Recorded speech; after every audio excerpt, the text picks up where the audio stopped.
అమ్మా నేను రేపు ఉదయము మీ ఇంటికి వస్తాను, నీ గృహానికి వస్తాను అని చెప్పారు. ఆమె చాలా సంబరపడిపోయింది. అయ్యో! యేసు ప్రభువారు నా గృహానికి వస్తున్నారు. నేను ఆయనకి ఏం చేయాలి అని ఆలోచించి ఒక బిర్యానీ వండుతాను, చికెన్ ఫ్రై చేస్తాను, పీతల కూర వండుతాను అని అనేక రకమైన వంటలు వండటానికి ఆమె సిద్ధపడిపోతూ ఉంది. పనివారిని పిలిచింది, ఇల్లంతా శుభ్రం చేయండి అంది. తోటలంతా శుభ్రం చేయండి, పూలు కోసుకురండి, ఆయనను పూలతో అభిషేకించాలి అని చెప్పి మంచి మంచి వంటలు వండింది. ఈలోగా ఒక అడుక్కు తినే వ్యక్తి వచ్చి, అమ్మా ఒక ముద్దుంటే ఇయ్యమ్మా అని అడిగాడు. ఏమన్నాడు? అమ్మా ఒక ముద్దుంటే నాకు అన్నం పెట్టండి అమ్మా అన్నాడు.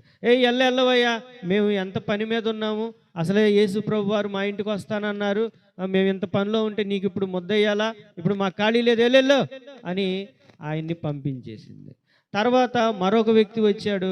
అమ్మా ఏమన్నా వస్త్రం ఉంటే ఇయ్యమ్మా, నాకు బట్టలు లేవు, మా పిల్లలకు బట్టలు లేవు, ఏదైనా పాత పాత బట్టలు ఏమైనా ఉంటే ఇయ్యమ్మా అంటే, ఏమయ్యా మీకు ఇవ్వటానికి తప్ప మాకు వేరే పని ఏమి లేదా, మేము చాలా ముఖ్యమైన పనిలో ఉన్నాము, ఇప్పుడు కాదు తర్వాత రా వెళ్ళు అని ఆయన కూడా పంపించేసి. మరొక వ్యక్తి వచ్చాడు. అమ్మా నేను చాలా అవసరతలో ఉన్నాను, ఏమైనా సహాయం చేయండి అని అంటే ఆయనకు కూడా సహాయం చేయలేదు. చేయకపోయేసరికి నేను చాలా పనిలో ఉన్నాను, యేసయ్య వచ్చేస్తున్నారు అని ఆ వంటకాలు ఆ భోజనాలు అన్నీ సిద్ధం చేసి ఎదురు చూస్తూ ఉంది. ఇంకా వస్తాడు యేసయ్య, ఇంకా వస్తాడు, నేను ఆయన చెప్పినట్టుగా ఖచ్చితంగా చేస్తాడు ఆయన అని ఎదురు చూస్తూ ఉంది. ఆయన మరలా ఫోన్ చేశారు ఆవిడికి. అమ్మా ఉన్నావా ఇంటి దగ్గర? అయ్యా ఉన్నానయ్యా, మీరు వస్తారని నేను ఎదురు చూస్తున్నాను, ఇగో మీ కొరకు రకరకాలైన పిండి వంటలు చేశాను, చికెన్ వండాను, బిర్యానీ చేశాను, అన్నీ చక్కగా సిద్ధపరిచానయ్యా, మీరు ఇంకా రాలేదేంటి? అమ్మా నేను ఎప్పుడో వచ్చాను తల్లి, నేను 3 సార్లు వచ్చానమ్మా నీ దగ్గరికి.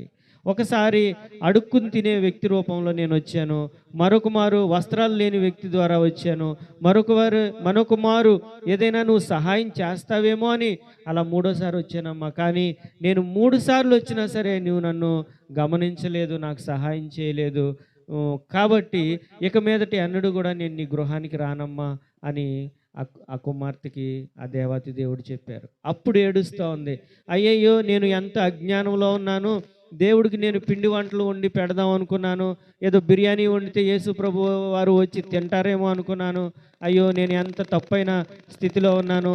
దేవుని వాక్యం చెప్తూ ఉంది, పేదలను కనికరించి వారు ధన్యులు అని ఎన్నో విలువైన సత్యాలు దేవుని వాక్యం మాకు నేర్పించినప్పటికీ కూడా అజ్ఞానంతో నేను సరిగా దేవుని వాక్యాన్ని నేర్చుకోలేకపోయాను అని అప్పుడు ఏడుస్తూ ఉంది. ఈ లోకంలో